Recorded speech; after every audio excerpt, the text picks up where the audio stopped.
All right, imagine this. You're holding your iPhone right now and you think, wow, this is a pretty slim phone. But Apple, being Apple, looked at that and said, nah, let's make it even thinner, like comically thin. And boom, the iPhone 17 Air might just be the thinnest iPhone we've ever seen, possibly coming in at just a 5.5 millimeter thick. That's thinner than a stack of 3 credit cards, or if you're me, have the patience I have for Apple's charging cable durability.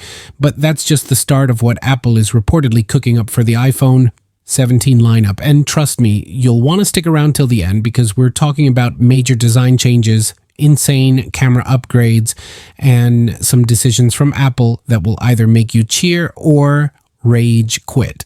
So first up, let's talk about the lineup. If you've been following Apple's strategy for the past few years, you know we've been getting 4 models: the base iPhone, the Plus, the Pro, and the Pro Max. But this time, there's a plot twist. Rumors suggest that Apple is actually killing off the Plus model, gone, vanished, like AirPower or my dreams of USB-C coming to the iPhone 14. Instead, they're introducing a brand new model, the iPhone 17 Air. And this thing is shaping up to be ridiculous. Not only is it rumored to be just 5.5 millimeters thin, but it might also ditch the SIM card slot completely, meaning eSIM only. And if you're in the US, you're probably already used to this, but for everyone else, get ready to either adapt or hold on to your physical SIM cards like they're ancient relics.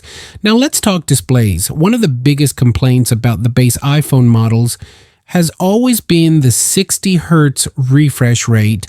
It's like Apple just wanted non-pro users to suffer.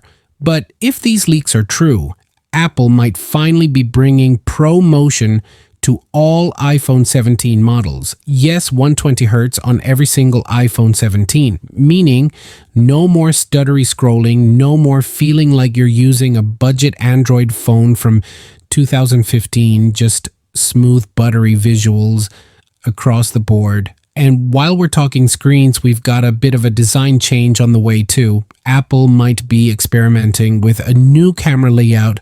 Some leaks say horizontal cameras are making a comeback, and others say Apple is sticking with vertical. But knowing Apple, they'll probably change it just enough to force you to buy new cases. Now, onto the cameras, because let's be honest, that's what most people care about these days. The front camera is rumored to get a massive upgrade, jumping to 24 megapixels, which means your selfies are about to get even more detailed. Bad news if you were hoping to hide skin imperfections, but great news for anyone obsessed with taking the perfect shot. Meanwhile, the iPhone 17 Pro models might be packing a 48 megapixel telephoto lens, bringing some serious zooming power. Imagine being able to capture details from miles away, whether that's for nature photography or just spying on your neighbors. No judgment. And if you thought connectivity couldn't get better, think again. Apple is reportedly upgrading the entire lineup to Wi-Fi 7. Translation: faster speeds, lower latency, and more stable connections. So whether you're gaming, streaming, or just trying to load a web page when your Wi-Fi is acting up, this should make a huge difference. But the real kicker? Apple might finally be ditching Qualcomm and making its own modem chips. This could be a game changer, giving Apple more control over performance and efficiency. But on the flip side, we all remember what happened when Apple tried to design its own butterfly keyboards. So yeah, fingers crossed. Now let's talk battery life. Apple has been making some solid improvements over the years, but with the iPhone 17 Air being so ridiculously thin, people are worried. A thinner phone usually means a smaller battery, which is not exactly exciting, but Apple could surprise us with new battery tech or optimizations that stretch battery life even further. Either that, or they'll just market it as the longest lasting ultra thin iPhone ever, which, let's be real, would technically be true since it's the only ultra thin iPhone. Classic Apple marketing. Now pricing, and let's be honest, Apple's prices have been creeping up every year like they're on an escalator with no off switch.